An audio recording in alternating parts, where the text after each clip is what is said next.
경제학자, 가짜 경제뉴스 감별사, 가슴이 뜨거운 경제학자, 건국대 최백은 교수의 이게 경제다. 네, 경제 고수만의 탁월한 식견과 통찰력으로 경제 이슈를 분석하는 경제의 시선, 이게 경제다. 유튜브 최백은 TV의 최백은 건국대 경제학과 교수 나와 계십니다. 안녕하십니까? 네, 안녕하세요. 예, 예. 땀을 좀 식히시고 예. 지금 힘내라 대구 많이 하고 계시죠? 많이 하고 계시는군요. 감사합니다. 예, KBS 콩으로도 많이 문자 보내주시기 바랍니다. 힘내라 대구, 예, 힘내라 한국. 코로나19 확진 환자가 150명을 넘어섰습니다. 당장 환자들이 늘어나는 것도 문제입니다만은 실물 경제, 자영업, 소상공인들 정말 힘들 것 같은데 어떻습니까? 교수님 이 상황을 어떻게 보시고 계시나요? 지금 예. 출발하면서 말씀하셨지만요. 예. 이런 재난 같은 게 벌어지게 되면 이게 모든 사람들이 똑같이 이게 발생하는 게 피해를 입히는 게 아니라 예. 취약계층일수록 더 피해를 입고 예. 뭐 기후위기 같은 경우도 마찬가지죠. 그렇죠. 예. 그러니까 그런 점에서 참 세상이 불공정하다고 생각이 드는데 무더위에 또 돌아가시는 분들이 홀로 살고 계시는 노인분들 이런 분들이 굉장히 그러니까요. 많거든요. 예. 혹한에도 마찬가지고. 예. 예. 근데 저는 먼저 좀 거시적인 부분 하나 하고요. 예. 그다음에 이제 구체적인 좀 이제 그 정부의 대책, 그다음에 세 번째는 각 개인들이 좀 해야 될 부분들 세 가지로 나눠서 좀 말씀드리고 싶은데. 거시적인 부분, 정부의 대책, 그리고 개인이 해야 될 일. 네. 예. 거시적인 부분은 뭐냐면은 우리가 뭐 아주 길게 안 가더라도요.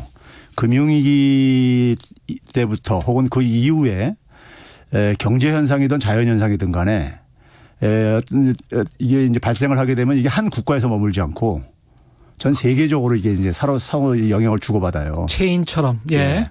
그러니까 이게 과거에 우리가 이제 소위 글로벌화로 통해 가지고 경제가 촘촘하게 얽혔다고 이렇게 우리가 흔히 얘기를 하는데 예. 경제뿐만 아니라 모든 현상들이 이제는 그 한 국가에서 끝나지 않고 그래서 일본 같은 경우도 그러니까 그 매뉴얼 함정에 이번에 빠졌던 이유가 과거에 일어났던 경험에 기초해 가지고 만든 그 매뉴얼이 지금 새로운 현상들은 이제 무력증을 보이는 거거든요. 그렇죠. 예. 예. 그런 점에서 어떻게 보면 세계가 굉장히 새로운 단계에 진입을 했다. 그러면 결국 그것이 함축하는 바는 뭐냐면은 국가 간의 협력이 굉장히 더 강화가 될 필요가 있다. 그렇습니다. 예, 그래서 예. 이번에 지금 사실 G20 정상회담이 사우디에서 곧 예. 이제니까 이제 그 주무장관들 회의가 있을 텐데 재무장관 섞어요. 회의가 있을 텐데 거기서 그러니까는 좀 이게 좀 하나 저는 아젠다로 좀 제시를 했으면 좋겠어요.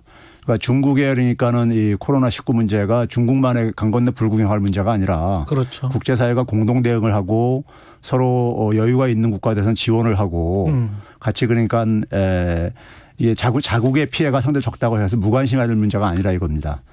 그렇죠. 예, 그런 예. 점에서 현실은 어떻게 보면 금융위기 이후에 각 국가들이 팍팍해지다 보니까는 자국의 이익만을 생각하고 그러는데 현실은 국가 간의 협력이 굉장히 더 요구되어지는 이런 상황으로 전개되고 하고 있다 이거예요. 그렇습니다. 우리가 예. 금융위기나 전 세계적으로 위기가 발생했을 때 돈에 관련된 위기는 예.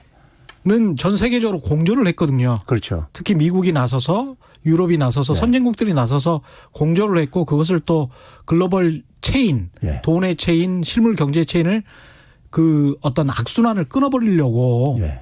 전 세계적으로 공조를 해서 함께 협력을 했는데 이번 같은 경우는 어떻게 보면 또 생명의 위기일 수도 있지 않습니까? 그렇죠. 질병들이 예. 많이 퍼져나간다면. 예. 그래서 예. 경제적으로도 그래가지고 당시에 금융위기 때도 그러니까는 제일 1차적으로 했던 것이 뭐냐면 전 세계가 공동으로 그러니까 재정 부양을 경제가 이제 자유낙하고 앉아 있으니까는 그러니까 일단은 그걸 이제 급한 발등에 떨어진 불부터 꺼야 되겠다 해서 재정 부양을 공동으로 예.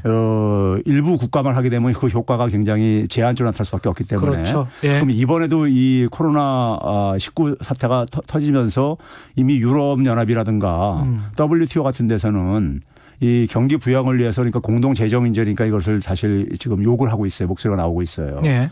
재정이라는 것은 그러니까는 한 개 국가에서만 쓰게 되면은 그 국가의 효과가 경제학적으로 보게 되면 그 효과가 그 국가 안에 제한적으로 발생하는 게 아니라 말하면 유출도 되고 그러거든요. 아, 오히려. 예. 예. 그래서 효과가 그러니까 많이 떨어지기 때문에 그래서 이제 공동 대응이 좀 필요하다는 얘기를 하는 것이고요. 그러겠습니다. 예. 아무래도 다른 쪽에서도 경기 부양을 하고 재정 효과를 나타내기 위해서 돈을 좀 더 많이 푼다면 예. 다른 쪽에 또 수출이나 수입도 더 원활해질 테고 예. 세계 경제 전체가 좀 부양되는 그래서, 효과가 있겠습니다. 예, 그래서 이제 그러니까 국제적인 좀 이제 협력을 좀 이렇게 한국이 그러니까 G20 가서 좀 그걸 적극적으로 제시를 했으면 좋겠다는 얘기를 말씀드리고요. 두 번째는 이제 정부 대응에서 보게 되면은 예. 대통령이 오히려 관료들보다 더 인식이 더 저는 깊은 것 같아요. 그러니까 예. 이제 관료들인 대개가 이제 기존에 관성적으로 과거의 경험에 기초해 가지고 관성적인 대응 방식들을 대개 이제 동원을 하려고 그러는데 예. 사실 관성적인 대응 방안이라는 게 뭐 예를 들면 이런 것들입니다.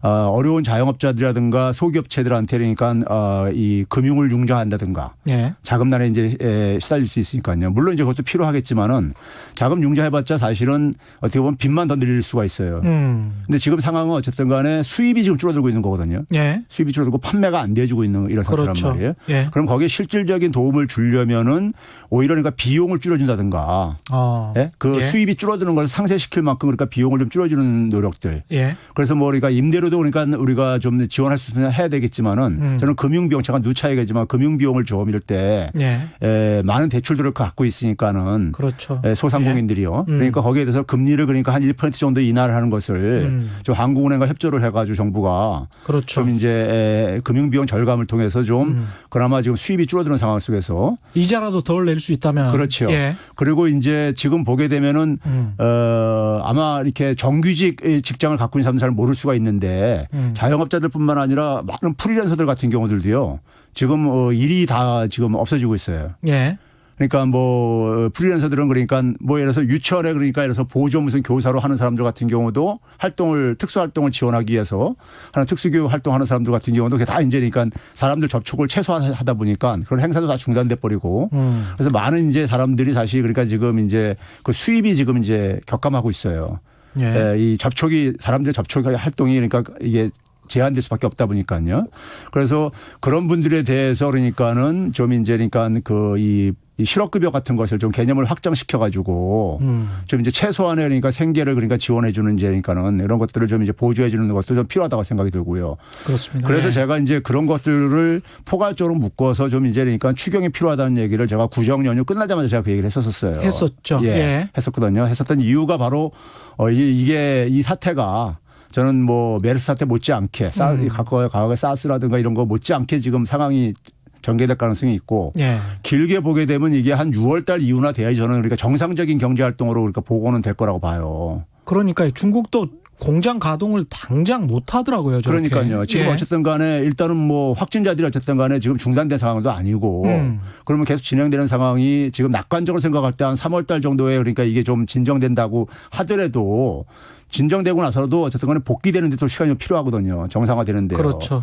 그래서 여름이나 돼야지 좀 이제 이게 정상적으로 돌아갈 수가 있는데 6개월 동안에 그러니까 사실 그 자영업자라든가 소기업체들 같은 경우는 자금을 6개월 정도 자금 여유를 갖고 있을 가능성이 쉽지가 않아요. 예. 예. 그래서 일단 생계 유지뿐만 아니라 이들이 그러니까 폐업을 하게 되면은 상당히 나중에도 그러니까는 국가 경제 차원에서도 굉장히 안 좋고 그러기 때문에 그렇죠. 그런 점에서 좀 이제 그 과거에 그러니까 우리가 소위 말해서 지금 정부에서 생각하는 거 보게 되면 뭐 개별 소비세이나 이런 것만 들고 하고 있는데 그런 것도 뭐 일부 이제 뭐 자동차 업종 같은 데는 좀 효과가 있을지 모르겠지만은 예.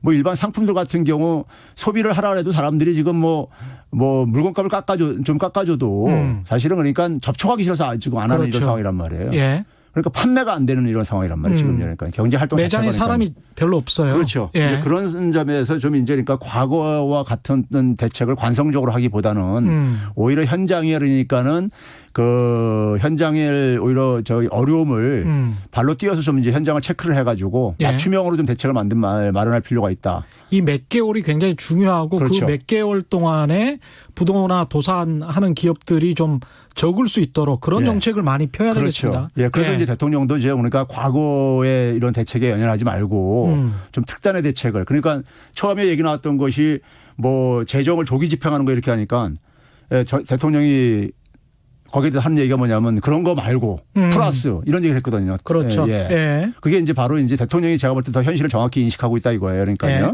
이제 그런 걸 말씀드리고 싶고 그다음에 이제 어차피 이게 이제 진정이 돼야 되는 거거든요. 예. 이게 해결되려면요. 진정이 되려면은 개인들이 그러니까 이번에 뭐 신천지 교회 사태도 봤지만은 개인들이 국민들 개인들이 사실 협조가 좀 필요해요. 예. 개인들이 그러니까 사실은 뭐 개인의 위생이라든가 위생부터 시작해서 뭐 자기 방어 그다음에 면역을 증진시키는 활동이라든가 그러니까 스스로 자기가 좀 그러니까 이상한 저게 좀 느껴지게 되면은 스스로 그러니까 자기를 그러니까 좀 이제 격리시켜 가지고 스스로 예. 지켜보고 그리고 이제 그래서 이제 의료 쪽에 좀 이제 이렇게 바로 연결을 하는 방향으로 그렇죠. 좀 개인들도 좀 그런 노력이 좀 저는 필요하다고 봅니다. 그렇죠. 근데 이게 참 가난한 사람들 같은 경우에 쪽방에 산다거나 혼자 사시는 분들 같은 경우에도 문제가 그 본인 건강 챙기는데도 기존에 문제가 굉장히 맞습니다. 많이 있었을 것 같고 마스크 같은 경우도 보니까 이 방금 이제 글로벌 체인 말씀하셨지 않습니까?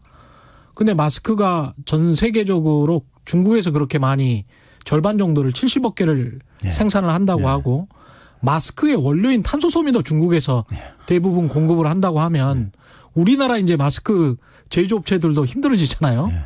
그러니까 이게 부품이랄지 어떤 원료들이 중국에서 오는 게 많아서 그게 정상화되고 그러려면 우리 경제도 굉장히 좀 시간이 걸릴 것 같다 그런 생각이 자꾸 듭니다. 예. 그렇습니다. 그러니까 이게 뭐 초기에는 그러니까 이게 뭐 3월 달 넘어가면 좀 거되지 않겠느냐 했는데 저는 이제 그 당시도 그렇게 낙관적으로 이거 보면 안 된다고 저는 이렇게 생각했던 것이 이 부분이 우리가 기존에 경험하지 않은 지금 상황들이 이런 것들이 주로 발생하고 있어요. 지금요. 예. 그러니까 그런 점에서 사실 일본이라는 나라가 굉장히 선진 국가잖아요. 그런데 일본이 굉장히 무기력증을 지금 보이고 있잖아요. 이 사태에 대해서요. 그런 이유는 그러니까 기본적으로 기존에 굉장히 시스템적으로 통제를 잘했던 나라에서 이런 무기력증을 보인다는 얘기는 기존에 우리가 경험했던 것을 좀 뛰어넘는 그러니까 성격을 갖고 있다는 것을 우리가 좀 이제 인정을 해야 될 것 같아요. 그런 측면에서 이게 코로나19 사태가 나자마자 그 이코노미스트에서 지적한 내용이 있는데 마지막 문장이 그런 거였거든요. 이번 코로나19를 또 마지막 어떤 바이러스의 유행이라고 생각하지 말아라. 이건 결코 마지막이 아니다. 그러면서 그 이후로 환경의 변화 그리고 글로벌 도시화 굉장히 중국도 우한이 천만에 밀집된 도시이기 때문에 그런 것들을 이야기를 해놨더라고요. 그래서 제가 모두에 말씀드린 게 바로 그 얘기입니다. 그러니까 이게 지금 앞으로는 경제 문제든 아니면 비경제적인 문제든 간에 어떤 한 국가에서 발생했을 때 그것이 한 국가로 안 끝친다. 그렇죠. 그래서 전 세계적인 대응이 필요하다. 우리도 좀 그런 점을 좀 넓게 좀 생각을 해야 될 것 같아요. 너무 정치적으로만 생각하지 말고 인본주의로 좀 생각을 해야 될 것 같습니다. 땡땡님, 대구 사람으로 최 기자님 감사합니다. 뭐 이런 말씀 하셨는데요. 힘내라 대구. 뭐 당연한 것 같습니다. 2405님, 유아교육 분야에서 일하고 있는데 최 교수님이 언급하신 내용 그대로 프리랜서들은 지금 거의 손 놓고 있는 상황입니다. 특히 엔터테인먼트 쪽도 그렇고 그렇습니다. 기획하고 행사하는 분들 있잖아요. 그분들은 거의 4월 공연까지 지금 취소가 되는 상황이더라고. 뭐 방송국 리포터들도 그렇다던데요. 그렇습니다. 그다음에 마구 26님 착한 임대료에 동참해 주신 임대주님들 고맙습니다. 안 그래도 이제 중소상인 그 소상공인 부분에 관해서 이야기를 좀 해야 될 것 같고요. 허그 형스카이님이네요. 형스카이님은 대구가 텃밭인 야당은 왜 추경을 집행하지 않나요? 메르스 때 문재인 야당 대표는 추경에 적극 협력했는데 이런 말씀하셨고요. 0910님 마스크 1,000원도 부담돼요. 하루 이틀이 아니잖아요. 그럴 것 같았습니다. 정부에서 각 가정의 인원수 비례해서 지원해 주는 것이 제일 시급한 대책 아닐까요? 이것도 좀 생각해 봐야 될 문제일 것 같습니다. 이게 예. 육군 한국여단님, 저는 어제 12만 원 자영업자에 쓰고 왔습니다. 힘내세요. 예, 고맙습니다. 외출을 사람들이 많이 줄이고 지금 육군 항공여단님도 그런 말씀이신데 잘 안 사 먹잖아요. 그렇죠. 밖에 나가서. 예. 대부분 구매도 이제 온라인으로 하고. 그러면 제일 이제 타격 보는 분들이 소상공인 자영업자인데 이게 뭐 대책이 있을까요? 지금으로서는 그러니까 이거 뭐 사람들을 억지로 가서 그거 하라고 할 수 없잖아요. 네? 그러니까 참 물론 이제 그러니까 답답합니다. 이게 불안 심리를 좀 이제 그러니까는 최대한 자제하는 것도 좀 중요하지만은 예. 어쨌든 간에 뭐 자꾸만 확진자가 늘어나게 되면은 불안 심리를 가질 수밖에 없죠. 예. 일반 국민들은요. 그런 점에서 이것이 진행되는 동안에 피해를 그러니까 어쨌든 간에 최소화시켜서 지원을 하는 쪽으로 하는 예. 것이 그래서 현장 중심으로 좀 그러니까 지원 대책을 좀 저는 만들었으면 좋겠다고 하는 게 예. 더군다나 지금 보게 되면 지난 몇 년 동안에 오프라인 자영업자들이 굉장히 지금 어려움이 계속되고 굉장히 있어요. 힘들죠. 거기다 예. 이게 지금 설상가상으로 이게 지금 된 거예요. 예.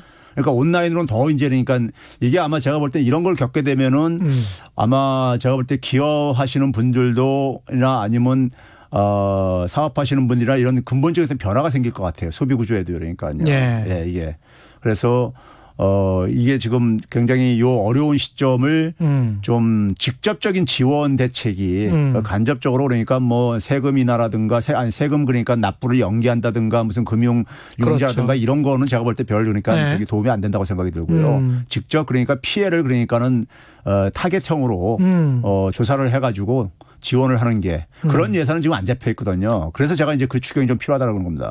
4580님은 비슷한 말씀이신 것 같습니다. 타겟팅 말씀하셨는데 택시기사인데요.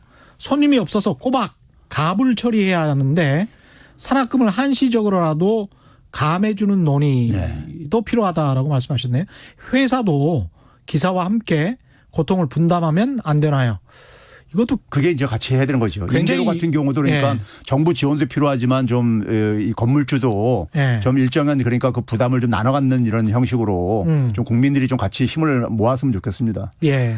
2867님 얼굴을 맞댈 정도로 10,000원 전철 지하철이 제일 문제입니다. 기침, 재채기 등 서민들은 환경이 매우 열악합니다. 마스크라도 모두 착용하고 방송 좀 하세요. 예. 여기는 좀 소독을 하고 있고요. 저도 사실은 매일 마스크를 쓰고 지하철로 출퇴근을 하거든요. 근데 이 말씀은 새겨 들어야 될 것 같아요. 2867님 말씀이 좀 일리가 있는 게 제가 과거에도 한번 주장을 한 적이 있는데 왜 BC 분석, 손익 분석을 할 때 있잖아요. 예. 우리 비용과 그 손익 분석, 예. 대중교통에 예. 항상 어떤 서서 타는 사람이 몇십 프로 있어야 되는 걸로 그래야만 지하철을 놔주는 걸로 우리가 예. 대중교통 분석을 그렇게 하거든요. 근데 그때 기억하실지 모르겠습니다만은 왜 그럼 대중교통도 돈을 주고 이용하는 건데 앉아서 가는 사람을 100%로 계산을 하고 최소한 왜 앉아서 가는 건 안 되지? 자가용만 앉아서 가야 되나? 이런 생각을 하게 되더라고요. 그래서 이런 발상의 전환도 좀 필요하지 않나. 발상의 전환 문제가 아니라요. 예. 공공 지출 부담을 최소화시키려고 하는 거예요. 그러니까요. 그걸 예. 그러니까 세금을 덜 걷기 위해서 한 거죠, 뭘. 5180님 미담도 많으시네요. 우리 회사 마스크 구입하라고 봉투에 10,000원 넣어주신 사장님 감사합니다. 예. 5180님이 말씀하셨습니다. 사장님. 훌륭하십니다. 어제 통계청이 지난해 4분기 가계도 동향조사를 발표했는데 보니까 이제 4분기까지는 경제가 안정성장으로 이게 분위기가 약간 바뀔 수 있는 그런 상황이었던 것 같은데 그런 측면에서도 좀 안타깝습니다. 어떻게 그렇죠. 보십니까? 예. 사실 지난해 3분기부터 예. 사실은 지난해 2분기부터죠. 2분기부터 이제 전체 가계 소득이 다 플러스 반전을 했고 예. 3분기에는 이제 그러니까 소득 분배도 개선되기 시작했고요.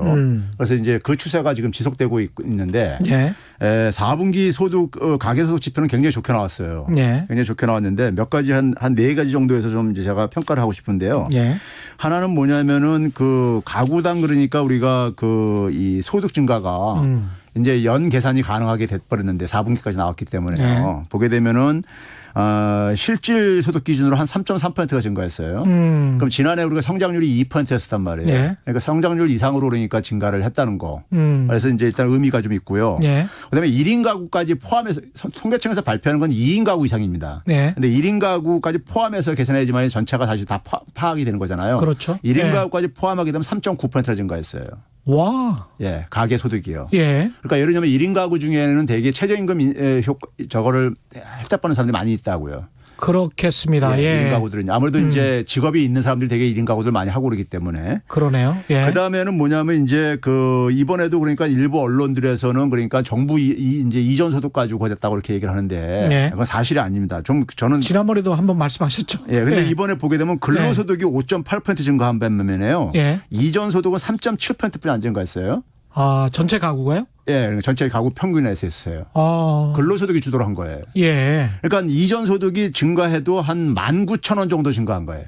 이전 소득 1년 19,000원. 1년 예. 동안. 예. 가구당이요. 그러니까요. 예? 그러니까 그렇게 큰 금액도 아닌데 그걸 가지고 정부 예, 국가에서 정부에서 이전 소득을 증가시켰다고 할지라도 1년 동안 예. 19,000원 증가시킨 예. 그리고 게 예. 기본적으로는 근로소득이 한 5.8%나 증가했기 때문에 근로소득 주도에 의해서 이게 소득 증가, 가계소득이 증가한 거다. 그러네요. 근로소득 증가율이 예. 훨씬 더 높습니다. 그리고 이제 예. 세 번째는 뭐냐면은 이 소득 계층별로 보게 되면요. 1분이 제일 하위 20%죠. 예. 하위 20%는 6.9%가 증가했어요. 아이고. 예. 그다음에 2분위는 6.0%, 3분위가 4.4, 4분위가 4.8. 그러니까 중산층들이 그러니까 그 다음을 이루고 있고 제일 상위 20%가 이제 그 1.4%로 가장 제일 낮았어요. 가장 적게 증가했고. 예. 그렇게 그러니까 보면 그러면 소득 분배 굉장히 개선된 거죠. 소득 격차가 좀 줄어드는 거네. 그렇죠. 그래서 실질적으로 그래서 5분위 배율을 보게 되면은 5.47에서 5.26으로 감소를 했어요. 많이 감소했습니다. 예. 거기다가 이제 우리가 흔히 이제 비소비 지출이라고 해가지고 세금이라든가 이자라든가 납부하고 난 이후에 가계소득이 아니면 과거에 뭐 줄어들었다니 뭐 이런 식의 또 이제 지적이 있었는데 예. 그게 처분 가능 소득이죠. 그 일종이에요. 그 처분 가능 소득도 한 3.7%나 증가했어요. 그렇군요. 예. 성장률보다 다 높게 증가했단 말이에요. 이게 증가했다고 할 때는 그러니까 아까 말씀하신 소득 격차가 크게 늘어났다고 할 때는 별로 기사가 굉장히 많이 나왔는데 이렇게 소득 격차가 줄어들었다고 했을 때는 기사를 거의 못 본 것 같네요. 이 기사가 지금 그러니까 이런 부분은 외면을 한단 말이에요. 5.26이라는 예. 그 숫자 자체를 저도 잘 못 본 것 같아요. 예. 그 통계청 보도자료 보면 나오는 건데 그쵸? 그런 부분들을 언론들이 그러니까는 좋은 거는 그냥 저기죠. 네, 헤드라인은 이번에도 대부분의 헤드라인이 언론에서 사업소득이 줄어들었다. 예. 이걸 가지고 헤드라인을 예. 다 잡았더라고요. 예, 그렇죠. 그러니까 지금 말씀하신 예. 거하고는 전혀 또 다른. 그래서 사업소득이 이제 전체 평균적으로는 2.2%가 감소했어요. 예. 감소했는데 문제는 뭐냐면요. 이 사업소득이 1분위, 2분위, 3분위. 그러니까 하위 60%에서는 사업소득이 증가했어요. 예. 소위 말해서 그러니까 좀 이제 소득이 높은 층에서 사업소득이 좀 줄어든 거예요. 그러니까 자영업자 중에서도 좀 그러니까 큰 자영업자들이 좀 간 거예요. 그렇군요. 예. 이게 또 세분에서 보면 예. 오히려 가난하고 중산층 쪽의 사업소득자, 중소상공인들은 소득이 늘었고. 그렇죠. 예. 그리고 많이 기존에 버시던 분들, 큰 상인들이 예. 사업소득이 좀 줄었다. 그렇죠. 이분들은 좀 줄어도 좀 형편이 좀 괜찮으시니까. 그러니까 상위 20% 예. 소득이요. 가계소득이 한 946만 원 정도 된다고요. 한 달. 예. 그러니까 이런 분들이 조금 이제 그러니까 줄어도 그 예. 줄어드는 게 한 7만 5천 원 정도 감소한 거예요. 사업소득에서. 그분들 입장에서는 뭐 그분들도 이제 그렇죠. 손해긴 하겠지만 물론 그렇죠. 그럼에도 예. 불구하고 다른 분들에 비해서는 그래도 상대적으로 그렇죠. 우리가 뭐 살만한 거 아닙니까? 자영업자들 어려움들 뭐 이런 것들 얘기했었잖아요. 예. 했는데 그래도 취약계층한테 이게 어려움이 됐으면은 더 어려울 텐데. 그래서 이분들이라고 해서 소득이 줄어들면 안 되는 거지만은. 그렇죠. 근데 이분들은 그래도 어쨌든 견딜 수 있는 저게 어쨌든 방어력이 있는 분들이잖아요. 그렇죠. 그런 점에서는 그러니까 좀 다행이라고 어떻게 다행이라는 표현이 적합할지 모르겠지만은 좀 이제 그 상대적으로 그러니까 하위 60%는 사업소득도 증가했다는 점에서 좀 그 아쉬운 점은 좀 있어도 괜찮다 이렇게 저는 평가하는 거죠. 구분을 해서 보니까 이게 상당히 명확하게 드러나네요. 이 추세를 좀 이어가야 되는 건데 코로나19 때문에 1분기는 어쩔 수 없을 것 같고. 거기다가 이제 하위 20%가요. 가구주 평균 연령이 한 65세대예요. 그럼 이분들 되게 이전 소득 가지고 있을 것 같죠. 그런데 근로소득이 가장 많이 증가했어요. 근로소득하고 사업소득이요. 근로소득이 6.5%, 사업소득이 11.6% 증가했어요. 이게 약간 좀 꿈틀꿈틀 거리는 뭐가 그렇죠. 보였군요. 그렇죠. 4분기 때. 이분들은 되게 뭐냐면 가정노동력까지 하는 자영업자들이거든요. 그렇죠? 영세하니까요. 그런데 이분들이 한 12%가 증가한 거예요. 반올림에서요. 사업소득이. 이게 참 좋을 뻔했는데. 근데 1분기 때는 뭐 정말 안 좋을 거고 수출입도 안 좋고 자영업도 안 좋을 거고 이거 어떻게 해야 될까요? 이럴 때는 그러니까 직접 소득 지원을 해줄 수밖에 없어요. 피해를요. 일단 이 고비를 넘겨야 되는 거니까요. 어려운 고비는요. 이건 그러니까 어떻게 보면 돌발 사태잖아요. 그렇습니다. 재난이고 이걸 개인들이 어떻게 노력해도 풀 수가 없는 문제잖아요. 그 국가적으로도 사실은 모든 국가가 쩔쩔매고 있는 거니까요. 그러니까요. 이건 개인의 책임이 아니라고요. 그러니까요. 그렇죠. 그런 점에서 그러니까 이럴 때 이제 우리가 소위 국가가 그러니까는 손을 내밀어 줘야 되는 거죠. 그렇습니다. 노동자가 손을 내밀어 주는 거. 그래서 국가가 존재 이유죠, 그게요.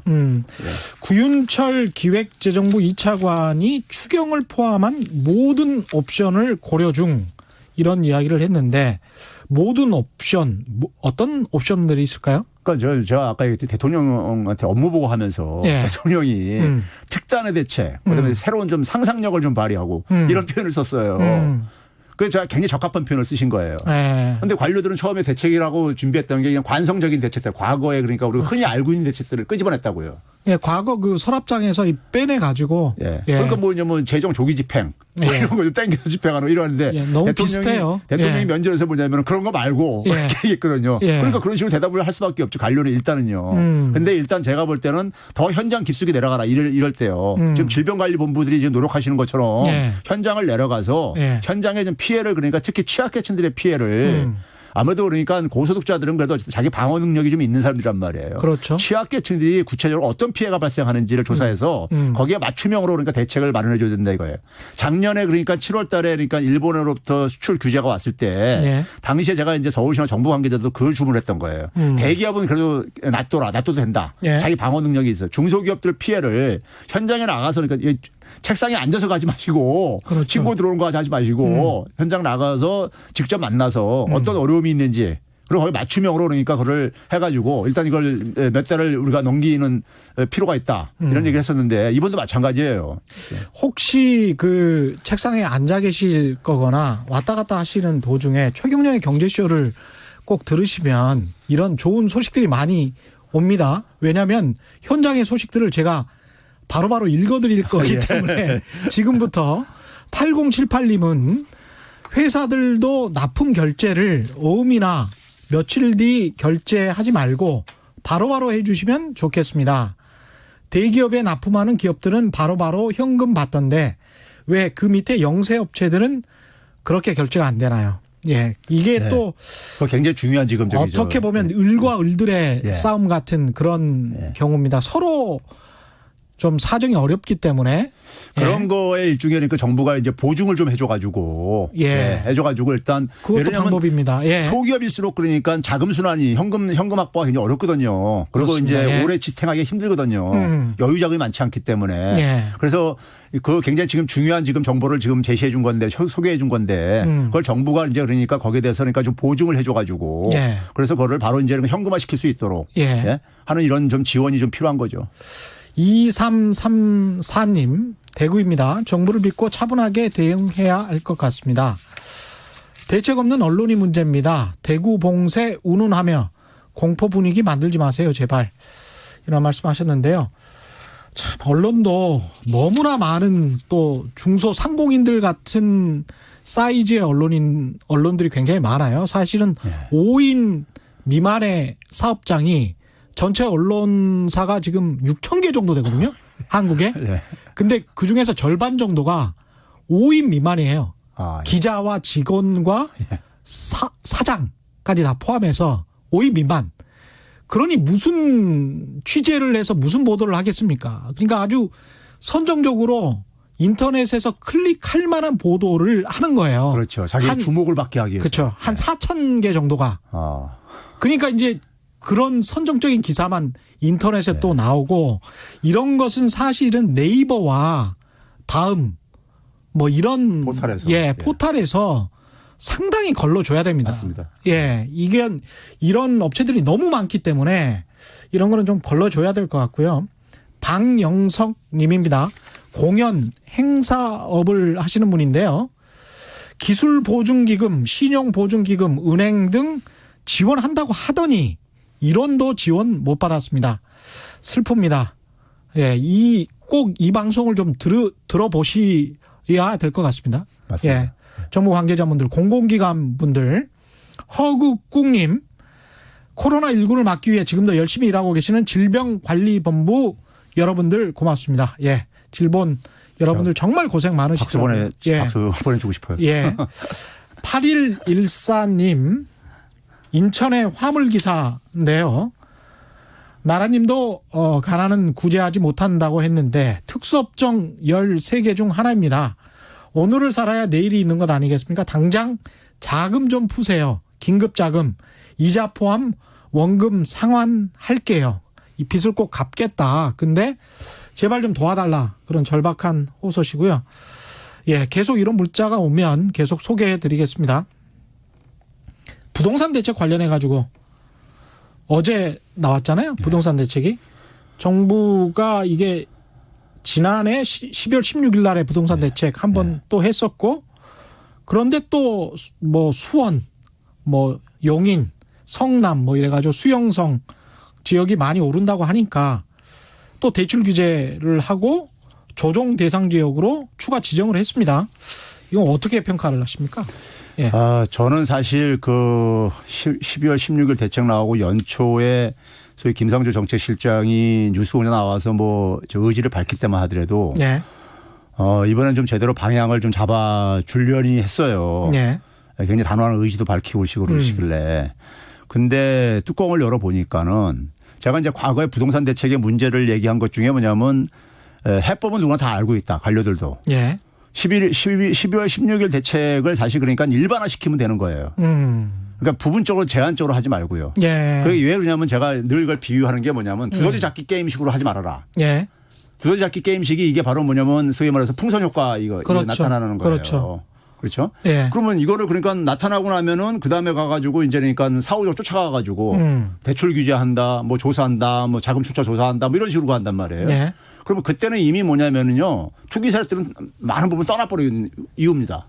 풍선 효과가 나타나고 그 다음에 또 대책을 해봐야 별 필요 없다. 예. 예. 그러니까 그렇게 되면 또 다른 데 가서 또 한단 말이에요. 빈기에 그렇죠. 가서요. 예. 이걸 경험적으로 우리가 다 알고 있는 사실이란 말이에요. 근데 그거를 왜 그러니까 12월 16일 대책에 그러니까 기본적인 건 불로소득을 용인하지 않겠다는 이거예요. 그러니까요. 예. 그리고 대통령께서 뭐라고 얘기했냐면 국민과에 대해서 원상태로 복귀시키는 이걸 얘기했단 말이에요. 원상태라는 거는 이제 자기 2017년 이제 5월. 본인이 이제 취임하기 전 상태로 가격으로 그러니까요. 근데 그러려면 이제 강남 같은 경우에 특정 아파트들 같은 경우는 한 10억 원 정도 떨어져야 됩니다. 아니, 그 사실 그 떨어지는 게 문제가 예. 아니라 예. 그동안에 그렇게 오른 것에 따른 피해도 이렇게 생각을 해야 될 게 아니에요. 그렇죠. 예. 그러면 예. 이제 그거를 하기 위해서는 12월 16일 대책을 그러니까 전국에 똑같이 하면 되는 거예요. 그럼 뭐 부동산 경기 죽인다르는데 부동산 경기 안 좋은 데는요.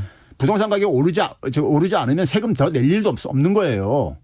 그냥 거주지로 사는 경우에는 일반적으로 중소도시들은 부동산 아파트 가격이 거의 오르지 않았었어요. 지난 수십 년 동안. 예. 거의 물가 상승률 비슷하게만 올랐고 그러니까 예. 이게 주거 수단으로 지금 그냥 갖고 있는 거잖아요. 예, 그냥요. 주거 목적으로들 살고 있는 거란 말이에요. 대부분 사람들은요. 근데 그런 의미에서는 주거비가 훨씬 더 쌉니다. 중소도시가. 그렇죠. 예. 싸고 세금도 적게 낼 게 아닙니까? 살기가 좋아요. 예. 예. 그래서 이제 직업만 있으면, 직장만 있으면 중소도시가 훨씬 더 낫죠. 어떤 의미에선.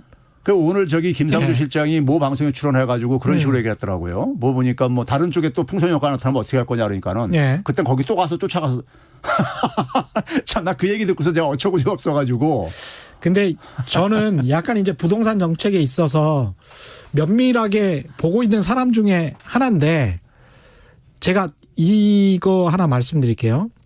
언론들이 잘 모르는 건데 리모델링을 촉진하기 위해서 주택법 일부 개정안이라는 거를 통과시켰어요. 예. 1월 9일인가 그래요. 본회의에서 그냥 통과됐는데 여야가 다 참석을 해서 151명이 참석을 해서 151명이 찬성을 했어요. 그러니까 100% 찬성이야. 예. 예?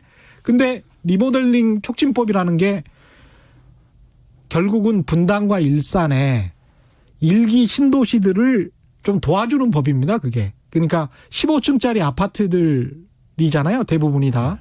그러니까 그쪽에 리모델링 수직 증축을 허용하고 정부가 재개발이나 재건축 할 때처럼 약간의 지원금을 주는 거예요. 법적으로 좀 서포팅도 해주고. 근데 거기에 관해서 조용해요. 아마 지역구로 내려가면 내가 했다라고 다 그럴 거예요. 그리고 그 대표 발의한 분이 분당 의원이에요. 분당에서 당선되신 분이에요. 그러니까 이게 부동산 같은 게 참 모순적인 게 유주택자가 55%란 말이죠. 그리고 무주택자가 45%예요. 근데 4월 총선이 다가왔어요. 여당이든 야당이든 유주택자가 55%로 더 많아요. 무주택자는 45%고. 그러니까 이게 좀 눈치를 보고 있고 이게 좀 하는 척 하는 게 아닌가. 그런 의심이 많이 들더라고요. 제가 저는. 한 가지 저기 예. 이 방송을 통해서 듣는 청취자 국민들한테 예. 전할 메시지가 있는데요. 금융위기가 미국에서 터지고 난 다음에 예. 미국의 타임지에서요. 온라인상으로 금융위기의 주범이 누군가 조사한 적이 있었어요. 예. 그때 1위가 누구로 나왔냐면요. 예. 부시. 뭐 당대 대통령이니까는 예. 전 책임자니까. 예. 2위가 누구냐면 클린턴. 예. 그 이전 대통령. 그 이전 대통령. 클린턴이 왜 나는 얘기하냐는데 그 이유가 있는 거예요. 그렇죠. 저희 미국 시민들이 굉장히 똑똑하더라고요. 그 왜 그러냐면은 90년대 후반에 그러니까 금융규제 막 이렇게 풀어주고 간 게. 그렇습니다. 그리고 예. 집값 부양책을 쓴 게 클린턴 때부터 시작했어요 사실은요. 우리나라 그렇죠. 진보적인 사람들은 예. 90대부터 알고 있는데 아닙니다. 예. 90년대 95년부터 저기 시작됐었어요. 드라이버 걸렸었어요. 금산법 같은 것들. 금산뿐만 아니라 예. 그 소위 말해서 이 저희 말해 자기 주택 소유자를 늘리는 정례 예. 전략을 예. 국민주택 증대 전략이라고 해가지고 예. 소위 말해서 집 없는 사람들이 집 갖게 해주겠다는 정책을 클린턴 때 했었어요. 근데 모기지는 잔뜩 없고. 그렇죠. 예. 그러니까 주택 금융 쉽게 지원해주고 뭐 이런 걸로 해가지고요. 예. 그리고 당시에 금융상의위원이 그램 의원이라고 예. 민주당 의원이었었어요. 그게 당장은 표가 되거든요. 그렇죠. 그렇게 예. 해가지고 쭉 했는데 그리고 2위가 클린턴 나오고 3위가 누굴 나온지 아세요? 미국 소비자가 자기 자신을 찍었어요. 미국 소비자들이라고. 소비자들도 거기에 그러니까 환호를 했던 거예요. 동조를 했죠. 예, 환호를 해가지고. 근데 미국 유권자들이 정말 똑똑하네요. 그런 그렇죠. 측면에서는. 그러니까 뭐냐면은 집값이 올라갈 때는 예. 집에 부동산 시장에다가 돈 투입해가지고 집값이 올라갈 때는 모두가 다 대부분이 해피한 거예요. 행복해 예, 하죠. 모두가 다 해피한 거예요. 예. 근데 그게 빚을 가지고 끌어올린 저기 집값이 지속이 불가능하다는 걸 보여준 거고. 그게 공짜 정심은 없는 건데. 그렇죠. 예. 그걸 이제 그러니까 뒤늦게 이제 미국 소비자들은 반성을 한 거야. 자기 3위로 이제 어쨌든 간에 찍어가지고요. 그렇죠. 그럼 우리도 마찬가지로 이게 만약에 우리가 만약에 버블이 만약에 지금 생긴 거라고 하면요. 예. 언젠가 조정될 게 아닙니까? 그럼요. 조정될 때 그러면 피해는 누가 보겠습니까? 투기꾼들은 피해 안 봐요. 다 빠져나갔기 때문에. 그건 지금 그러니까 귀신같이 또 지금 냄새 잘 자기 맞기 지역의 때문에. 주택 가격이 오른다고 좋아할 거 하나도 없어요. 그리고 예. 그 피해가 고스란히 자기 자신들 심지어 직장까지도 날아갑니다. 예? 잘 부동산 시장 경찰주 되면은요. 그렇죠. 경기도 침체 빠지고 그래가지고. 그렇죠. 한국 경제 큰일 나죠. 그러면 정말. 일반 서민들이 대부분 다 거되죠. 지금 집값 올라가는 거 좋아할 이유 하나도 없어요. 제가 볼 때는요. 미국 시민들이 그걸 금융이 터지고 나서 반성을 했어요. 우리나라 국민들도 제발 제가 볼 때는 지금 그러니까 정부가 부동산 그러니까 이 대책 부동산 시장에 거품 만드는 이 대책을 절대로 이걸 지지해 주면 안 되는 겁니다. 이거는요.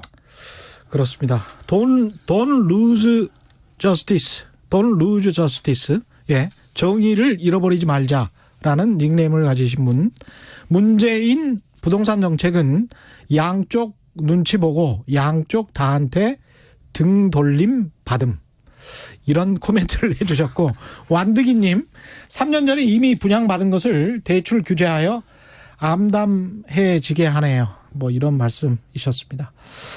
양쪽으로부터 정말 다 욕을 그러니까 이게 지금 이게 그런 상황인 것 같습니다. 대출 규제를 하다 보니까요. 실소유자들이 피해를 발생할 수밖에 없단 그렇죠. 말이에요. 예. 오히려 다주택자들한테 보유 부담을 확 늘려서 내놓게 해야 되는 거예요. 초점은 거기다 맞추면 되는 거예요. 다주택자들한테요. 그 사람들이 또 워낙 많이 가지고 있으니까. 그러니까 다 혜택도 잘 해소하고요. 해소하고 다주택자들이 그러니까는 그 주택 보유에 대한 부담을 늘려가지고 언제까지 처분 안 하게 되면 양도세도 되게 올릴 거다. 그 기한을 줘가지고 기한 내다 처분하도록 하고 해서 그 시장의 가격을 그러니까 정상화시키는 방향으로 이걸 유도를 해야지.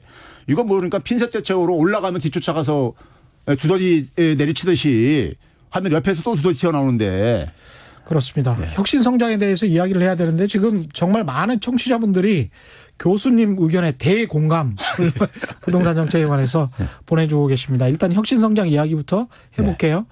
지난 월요일에 이제 경제부처 업무보고 때 혁신 성장 이야기가 좀 많이 나왔나 봅니다. 이게 어떤 의미가 있는 겁니까? 왜 그러냐면요. 현 정부에 지금 우리가 그 경제 정책하게 되면 많은 사람들은 소득주도 성장 정책으로 이렇게 알고 있잖아요.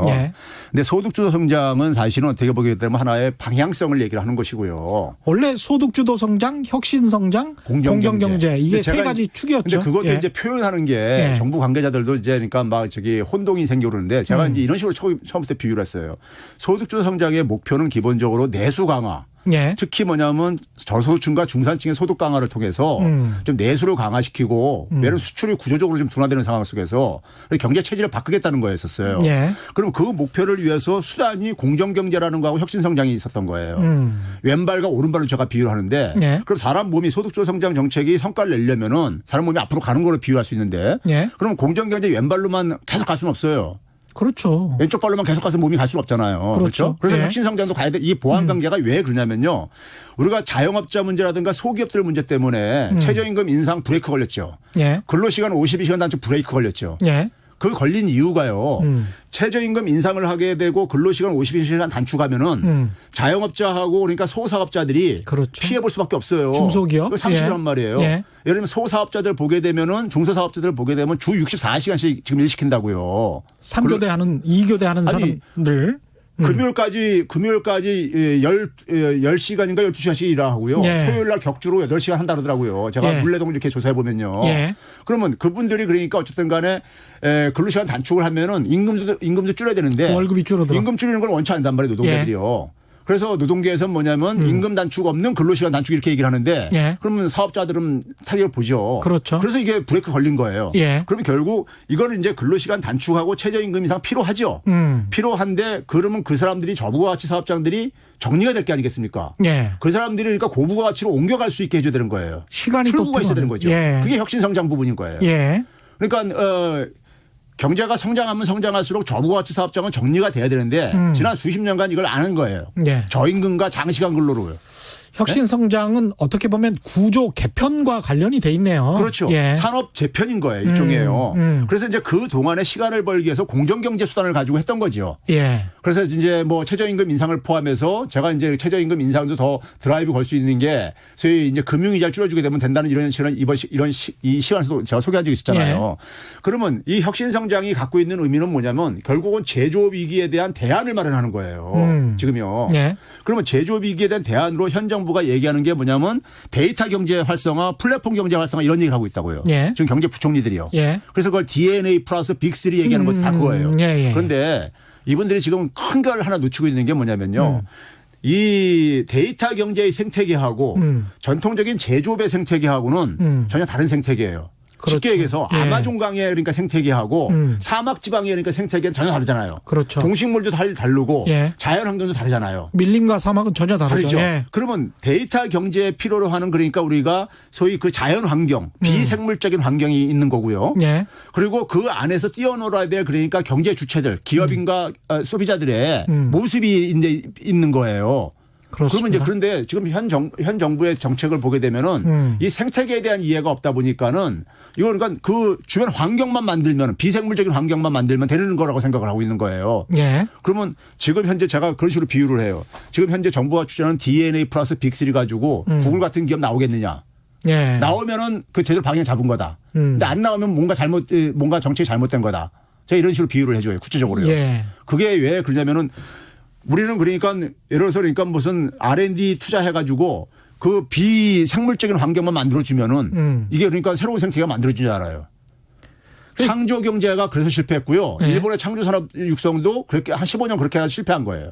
이게 정부 업무부처 보고할 때 혁신성장이라는 말이 많이 나온 게 네. 그래서 그런 구체적이고 실질적인 내용을 담고 있다라고 보십니까? 아니면은 아직 멀었다라고 보십니까? 아니, 제가 볼 때는 그러니까 이 겉에 그러니까 이 하드웨어 같은 것들. 그러니까 우리가 그래서 뭐 이 보여주기 위한. 그렇죠. 예. 그런 것들만 그러니까 구호성으로 지금 제시가 돼 있는 거예요. 생태계를 그러니까 이걸로 만들어줄 수 있겠는가에 대해 하려면은 예. 거기에 그러니까 우리가 산업사회 제조업 시대 때 사는 사람들하고 예. 농업사회에 사는 사람하고 틀리잖아요. 쉽게 얘기하면 정치 경제 제도부터 해가지고 제도나 예. 법이라든가 심지어 뭐냐면 인재를 기어내는 교육 방식이라든가 사회 규범 이런 거 다 바뀌었잖아요. 그렇죠. 그건 마찬가지라니까요. 근데 그런 부분에 대한 이해가 없이 그냥 그래 골격만 그냥 이렇게 만들어 놓으면은 이 공장이 돌아갈 줄 알고 생각하는 거예요. 다 AI 하자 예. 또는 4차 산업혁명에 공장 자동화 하자. 그렇죠. 뭐 빅데이터 강조하고 뭐 이렇게 예. 하면 되는다. 근데 그 공장의 사장님은 사실은 엑셀도 다룰 줄 몰라요. 아니 그러니까 빅데이터를 뭐 그래서 이렇게 되면 굉장히 큰 미스매치가 발생을 하게 되잖아요. 빅데이터를 만들어놔도 예. 빅데이터를 가지고 가치 창출하고 일자리 창출할 수 있는 사람이 없으면은 뭘 할 거냐 이거예요. 이게 무슨 의미가 있냐 이거예요. 알겠습니다. 올해 정부가 꼭 해야 할 것 마지막으로 좀 정리를 하나만 해 주십시오. 그래서 네. 사실 이 업무 보고에서 그걸 이제 대외적으로 공개를 하면서 예. 혁신성장 얘기한 거는 그만큼 정부도 절박한 거예요. 대통령께서 무슨 얘기했냐면 올해는 성과가 구체적으로 나와야 된다. 그렇죠. 그러니까 지금까지는 재정 투입하고 뭐 해가지고 공정경제가 좀 강화해서 이렇게 됐는데 이게 그러니까 혁신성장 부분이 성과가 안 나오면은 예. 이게 지속 불가능하다는 걸 알고 계시는 거예요. 예. 왜 그러냐면 최저임금 1만 원 달성 공약 접을 때 얼마나 가슴이 쓰렸겠습니까? 예? 그렇겠습니다. 근데 그게 왜 예. 안 됐는가 보니까는 예. 이게 산업재편이 뒷받침 안 되니까 이게 안 되는 걸 아신 거예요. 그렇죠. 그래서 그 부분에 그러니까 성과를 만들어내려면은 혁신성장의 중요성을 알다 보니까는 예. 그 부분에 책임을 지고 있는 관료들한테 이걸 다 주고선 지금 하라고 하는 건데 예. 하라고 하는 건데 관료들은 그러니까 제가 볼 때 박근혜 정부 때 지금 거기서 한 걸음도 못 나가고 앉았어요. 알겠습니다. 오늘 말씀은 여기까지 듣는 걸로 하고요. 지금까지 최백은 건국대학교 경제학과 교수와 함께했습니다. 고맙습니다. 네, 감사합니다.